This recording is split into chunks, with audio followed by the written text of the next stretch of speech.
لا شريك لك لبيك لبيك لا شريك لك لبيك إن الحمد والنعمة لك والملك لك والملك لا شريك لك لا شريك لك শুধু উচ্চারণ নয়, শুধু শব্দ নয়, আপনি অর্থের দিকে খেয়াল করে হৃদয় থেকে উচ্চারণ করুন। পড়ুন লব্বাইক اللهم لبيك اللهم لبيك لبيك لا شريك لك لبيك لبيك لا شريك لك لبيك إن الحمد إن الحمد والنعمة والنعمة لك والملك لك والملك لا شريك لك لا شريك لك لبيك اللهم لبيك لبيك اللهم لبيك لبيك لا شريك لك لبيك لبيك لا شريك لك لبيك إن الحمد إن الحمد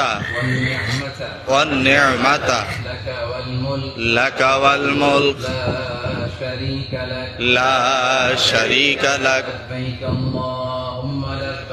لبيك اللهم لبيك لبيك لا شريك لك لبيك لبيك لا شريك لك لبيك إن الحمد والنعمة والنعمة لك والملك لا شريك لا شريك لك لك আল্লাহ রাসূল সাল্লাল্লাহু আলাইহি ওয়া আলিহি ওয়াসাল্লাম এই দিনে একটা ভাষণ দিয়েছিলেন, যেটা আমরা বিদায় হজের ভাষণ নামে জানি।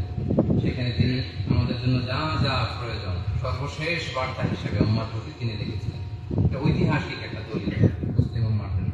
আজকের এই পবিত্র ক্ষণে, এই পবিত্র দিনে আমরা প্রিয় নবীজির মুখ নিঃসৃত সেই ঐতিহাসিক বিদায় হজের ভাষণে তিনি আমাদের জন্য কি নির্দেশনা দিয়েছেন সেটা একটু শুনবার চেষ্টা করবেন। প্রিয় নবীজির এই ভাষণটা অনেক ন্যারেশনে এসেছে, অনেক বর্ণনায় এসেছে। আমরা জাবের রাদিয়াল্লাহু তাআলা আনহু একটা বড় বর্ণনা, যেটা ইমাম মুসলিম ন্যারেট করেছেন, এবং এটা আমি নিয়েছি ফিকহুস সিরা আন-নাবাবিয়া ডক্টর সাঈদ রমাদান আল-বুতি রাহিমাহুল্লাহ ওনার বই থেকে। ওইখানে যেভাবে যেভাবে এসেছে আমি এই ভাষণটা আপনাদের কাছে বঙ্গানুবাদ করে শোনাচ্ছি ইনশাআল্লাহ। روى الإمام مسلم بسنده عن جابر رضي الله عنه قال ইমাম মুসলিম তিনি বর্ণনা করেন জাবের রাদিয়াল্লাহু তাআলা আনহু থেকে, তিনি বলছেন যে মাক্কাতে রাসূলুল্লাহ সাল্লাল্লাহু আলাইহি ওয়াসাল্লাম বিল মাদিনাতিল মুনাওয়ারাতি 9 সিনিনা লাম ইয়াহুজ্জা। এই নবীজি 9 বছর মদিনায় অবস্থান করলেন, কিন্তু এর মধ্যে তিনি হজ করেন না। আল্লাহ রাসূল সাল্লাল্লাহু আলাইহি ওয়াসাল্লাম জীবনে হজ করেছেন কয়টা? নবম হিজরিতে তিনি আবু বকর রাদিয়াল্লাহু তাআলা আনহুকে দিয়ে হজের জন্য পাঠিয়েছিলেন, কিন্তু নিজে আসেন। দশম হিজরিতে মূলত তিনি সাহাবীদেরকে নিয়ে হজে এসেছিলেন। তো 9 বছর তিনি হজ করেননি। ثم أذن في الناس في العاشرة أن رسول الله صلى الله عليه وسلم حاج। এরপর দশম হিজরিতে তিনি ঘোষণা দিলেন যে আমি হজে যাব, আমি হজে যাব। মূলত 24শে জিলকদ জুমাবার ছিল, ওই দিন তিনি ঘোষণা দিয়েছিলেন যে কালকে আমি বেরোবো, 25শে জিলকদ বেরোবো। প্রিয় নবীজি জুলহুলাইফা থেকে 25শে জিলকদ স্টার্ট করে এখানে 4ই জিলহজ এসে পৌঁছেছিলেন। প্রায় 9 দিনের লম্বা সফর ছিল না বিদায় হজের এই সফর। فقدم المدينة بشر كثير। নবী হজ করতে যাবে শুনে মানুষ তো আনন্দে আত্মহারা, চারদিক থেকে লোকজন তড়িঘড়ি করে প্রস্তুতি নিয়ে যে নবীর সাথে হজ করবো, ওনারাও রওনা হলেন। অনেক মানুষ ইয়ালতামিসু আন ইয়াতাম্মা বিরাসূলিল্লাহ সাল্লাল্লাহু আলাইহি ওয়াসাল্লাম ইয়ামালু মিসলা আমালি। আল্লাহ নবী আলাইহিস সালাম যেভাবে যেভাবে হজ করে দেখে দেখে হুবহু ওইভাবে করার জন্য মানুষ আগ্রহী হয়ে সবাই প্রিয় নবীর সাথে রওনা হলেন। নবী যেমনি করে অমনি করবে। আর আল্লাহ রাসূল সাল্লাল্লাহু আলাইহি ওয়াসাল্লাম বলেছেন খুযু আন্নী মানাসিকাকুম, আমি যেমনি হজ করি হজের নিয়মগুলো আমার থেকে শিখে নাও। আচ্ছা। وخرج صلى الله عليه وسلم من المدينة ل5 ليال بقين من ذي القعدة। যেটা বলেছিলাম যে জিলকদ মাসের আর 5 দিন বাকি, এমন অবস্থায় মদিনা থেকে বেরোলেন। জিলকদের আর 5 দিন বাকি মানে কত জিলকদ বেরিয়েছেন? 25শে জিলকদ বেরিয়েছেন। قال جابر رضي الله تعالى عنه فلما استوت به ناقته في البيداء। বাইদা নামক জায়গায় যখন নবী সাল্লাল্লাহু আলাইহি ওয়াসাল্লাম আমাদেরকে নিয়ে আসলেন, মদিনার কাছাকাছি একটা জায়গা বাইদা, উনি একটা উটে চড়ে এসেছিলেন রাসূল সাল্লাল্লাহু আলাইহি ওয়াসাল্লাম। ওটার নাম ছিল কসওয়া। প্রিয় নবীজির খুব প্রিয় উট, খুব সুন্দর একটা উট। বাইদাতে যখন আসলাম, নাযারতু ইলা মাদ্দি বাসারি বাইনা ইয়াদাই রাসূলিল্লাহ সাল্লাল্লাহু আলাইহি ওয়াসাল্লাম মিন রাকিব ওয়া মাশি। ইসলাম নবীজির সামনে অনেকে উটের উপরে আরোহণ করে, ঘোড়ার উপরে, খচ্চরের উপরে, গাধার উপরে, ও মাসি, আবার অনেকে ঘোড়া, উট, খচ্চর কিছু নাই, পায়ে হেঁটেই নবীর সাথে রওনা দিয়েছে। আমরা তো অল্পে অস্থির হয়ে যাচ্ছি নাকি, গরম, খাবার নাই, বাস আসে না, মিস ম্যানেজমেন্ট, কিন্তু ওনারা এই 9 দিন অনেকে পায়ে হেঁটে নবীজির সাথে আসে, পায়ে হেঁটে। সুবহানাল্লাহ পড়বেন না? আল্লাহু আকবার, কি স্যাক্রিফাইস ছিল আমাদের। পায়ে হেঁটে অনেকে রওনা হয়েছেন। ওয়ান ইয়ামিনহি মিসলা যালিক, সামনে যেরকম বহর, আমি দেখলাম প্রিয় নবীজির ডানেও বিশাল একটা বহর। ওয়ান ইয়াসারিহি মিসলা যালিক, পায়েও দেখি সুবিশাল মানুষের বহর। মিন খালফিহি মিসলা যালিক, পিছনেও দেখি অনেক বড় মানুষের লাইন। ওয়া রাসূলুল্লাহ সাল্লাল্লাহু আলাইহি ওয়াসাল্লাম বাইনা আযহুরিনা, আর নবীজি আমাদের ঠিক মাঝ বরাবর, আমাদের মাঝখানে। ওয়া আলাইহি ইয়ানজিলুল কুরআন, আর এমন অবস্থায় আল্লাহ রাসূল সাল্লাল্লাহু আলাইহি ওয়াসাল্লামের কাছে কোরআন নাযিল হচ্ছিল। কি নাযিল হচ্ছিল? কোরআন এমন একটা কিতাব, নবী যেখানে কোরআনও, রাসূল সাল্লাল্লাহু আলাইহি ওয়াসাল্লাম পাহাড়ে তো কোরআনও, রাসূল সাল্লাল্লাহু আলাইহি ওয়াসাল্লাম বাজারে তো কোরআনও, রাসূল সাল্লাল্লাহু আলাইহি ওয়াসাল্লাম যুদ্ধের ময়দানে তো কোরআনও, রাসূল সাল্লাল্লাহু আলাইহি ওয়াসাল্লাম ঘরের ভেতরে কোরআনও। তাহলে নবী যেখানে কোরআনও সেখানে। এইজন্য কোরআন হচ্ছে দ্য মোস্ট ইন্টারেক্টিভ বুক।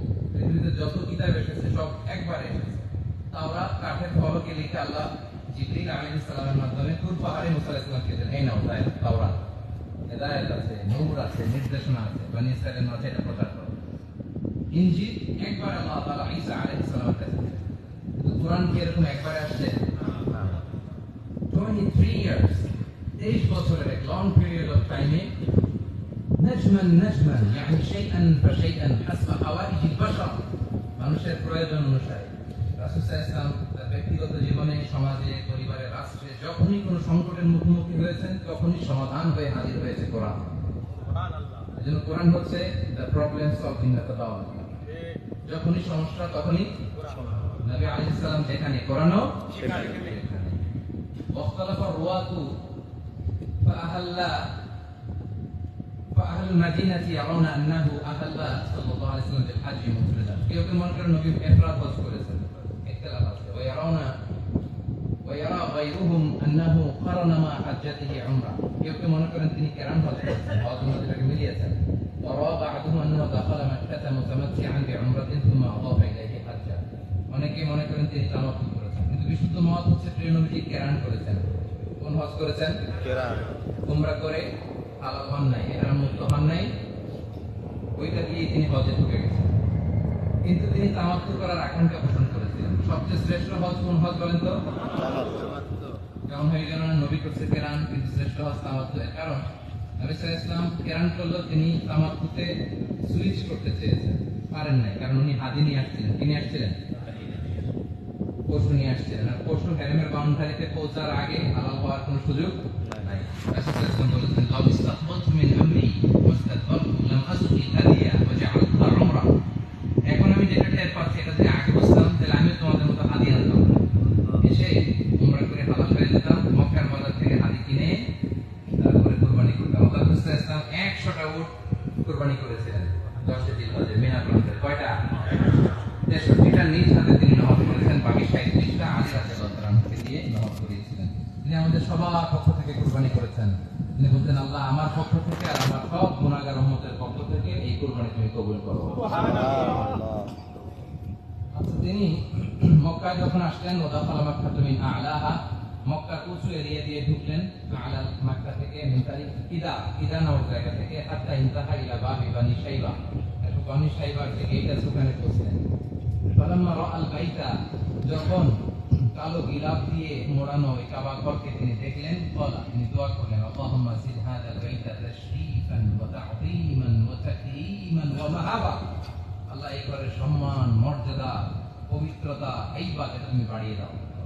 ওয়া জিদ মান আযযামা মিম্মান হাজ্জাহু ওয়া আ'তামারাহু তাশরীফান ওয়া তাকরীমান ওয়া মাহাবাতান ওয়া তা'যীমান ওয়া বিররা, আল্লাহ যারা এই ঘরকে সম্মান করে তুমি তাদেরও সম্মান বাড়িয়ে দাও। সুবহানাল্লাহ। যারা এই ঘরকে মর্যাদা করে আল্লাহ তাদের মর্যাদাও তুমি বাড়িয়ে দাও। সুম্মা মাদা রাসূলুল্লাহ সাল্লাল্লাহু আলাইহি